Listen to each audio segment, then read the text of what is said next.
but I'll also bring up that idea that you brought up in Mulan of kind of the patriarchy being a specific way, right? It's like men are like this. It's like men are Homer Simpson, men are Yeah. Arnold Schwarzenegger, men are, and in many ways and in many iterations of masculinity, that kind of nugget has always been there. There's always been kind of an idea of men that has passed through society. But the idea that men don't have the ability to be introspective and intuitive, it's like, especially if you look at men in terms of the elements, right? Like men are fire, men are penetrating, men are aggressive, they're assertive, they're expanding.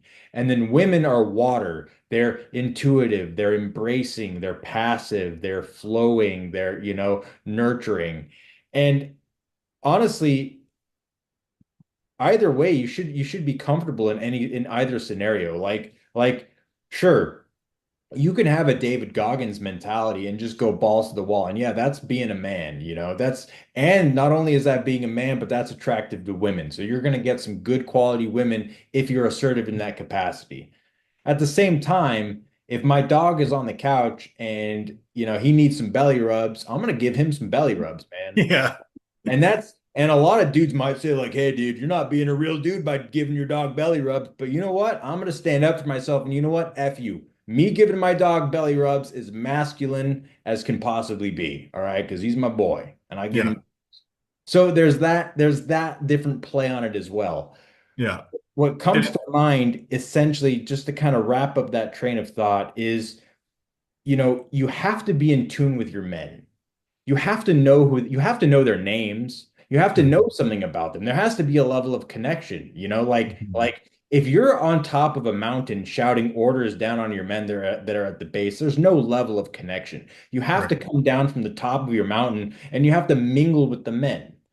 And in that sense, a lot of it is, just them being around your presence and knowing that you're actually there for them. You don't have to go coddle them and you don't have to go, rub under their chins and say, "Oh, hey, you're a good boy," but you have to be there. You have to look them in the eyes. You have to be present with them.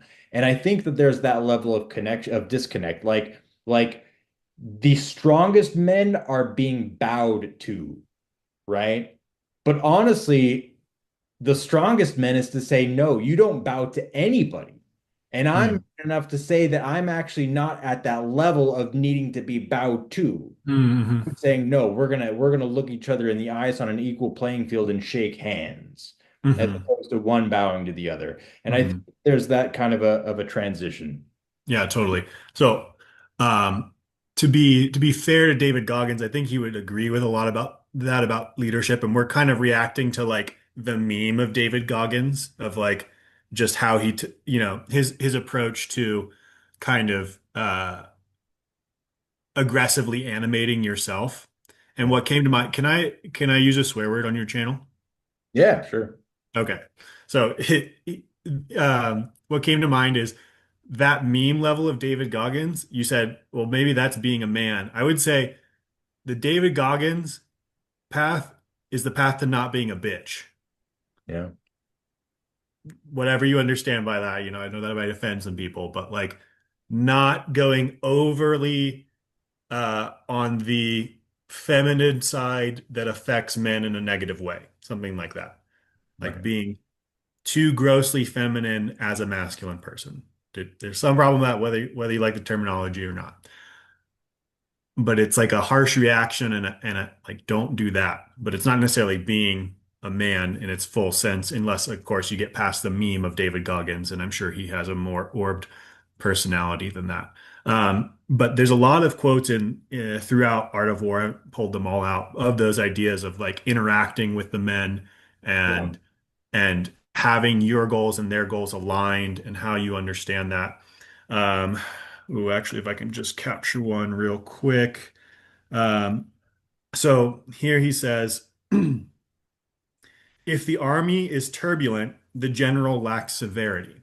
So he's saying, if the army's not well organized, the general's not being severe enough. Okay, so that's sort of the strong masculine side.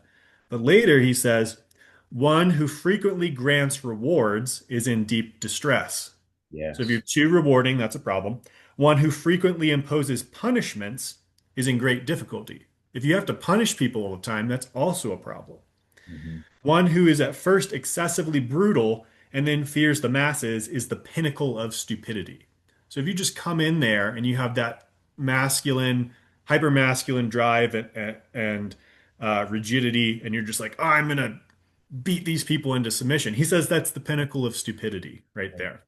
Um, and so if he says, if you impose punishments on troops before they have become attached, they will not be submissive. So you got to win their trust before you can exercise your authority. If they are not submissive, they will be difficult to employ. If you do not impose punishments after the troops have become attached, they cannot be used. And I think uh, part of this bleeds into like this idea of relating with people bleeds into what is the idea of the Tao? What is the Tao is like relation between people about the well-ordered state. And I'd be really interested in talking about that in another episode. But this last point that I have noted down here, they he talks about what I would call, again, going back to this side of yes, we're trying to be balanced. We're not doing this hyper masculine thing. But I think this encapsulates the point of what we mean by masculinity, or what I would say I mean by masculinity, and why the idea of army as masculine is actually necessary.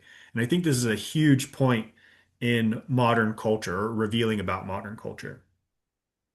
He says, if orders are consistently implemented to instruct the people, then the people will submit.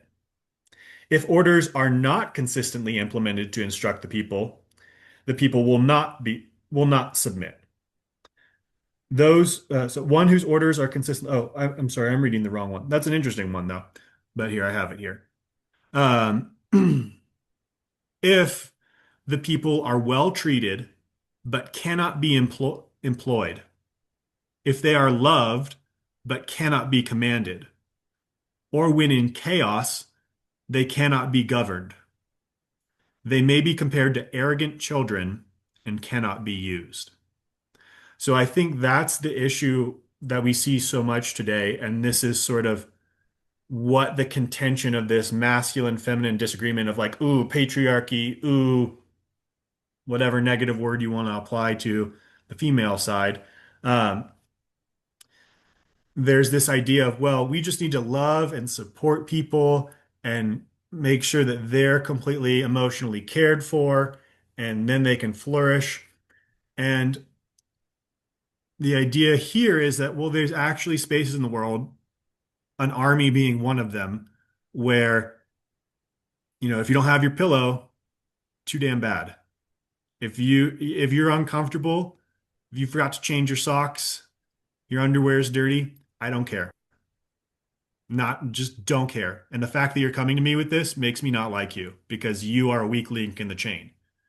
And I know a lot of people would say some things about that and say, "Oh, you should be understanding, whatever." But this is the point.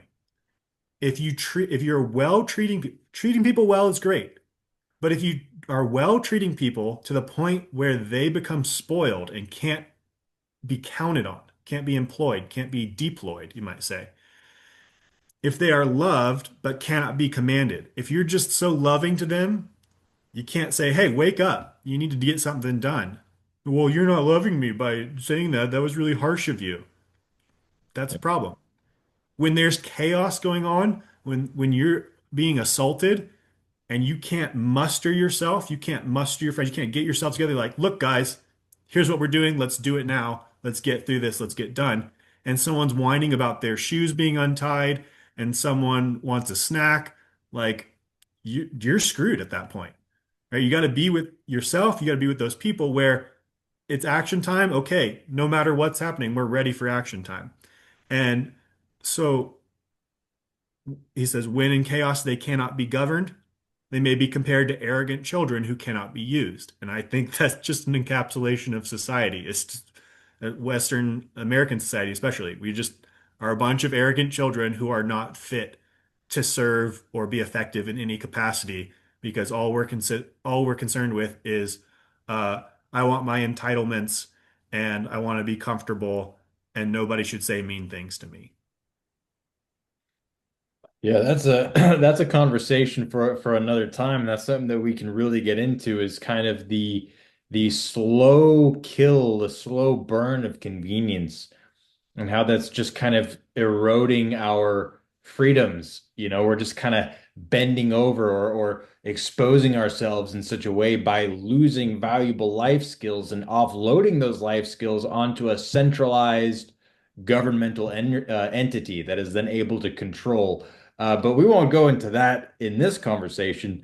But you're absolutely correct. There's that middle ground. Like, hey, look, the real lesson is if you forgot your shoes, the lesson is experiencing what it's like not to have shoes in a situation where you need them. And that's tough love, right? Like you're not going to learn because tomorrow you're going to forget your shoes too if we go back and get your shoes. So you need to experience the discomfort of not having them as a means to build not only like build up some literal calluses, but also some internal calluses. So you're Right. actually stronger. And it's not out of wanting to see somebody fail or see somebody struggle, but again, even if you're coming off of an addiction or you're going through a process, you have to experience what it is like to be at rock bottom. You need to experience incomprehensible demoralization. You need to experience what it's like to forget your socks or not to tie your shoes or whatever the case, locking yourself out of the house, and spending several hours outside. I don't know. But it's typically the experiences that build up that resiliency. It's like that's why like inoculation, right? Or kind of controlled exposures to things is a really good idea. Getting cold exposure, taking cold showers, doing things that kind of expand that spectrum of experiential discomfort so that whenever you're actually put in situations that are uncomfortable, it's like a cakewalk. You've done it to yourself all the time. It's like when a troll comes up and calls you a poopy head, you say, "Oh, I've called myself, a super poopy head." And so you calling me a poopy head doesn't do anything to me. You Yeah. know, that's exactly it. And I Yeah. think, Rob, that's a good spot to kind of wind down for the episode. We're coming up on, unless you have a couple more points that you want to add in.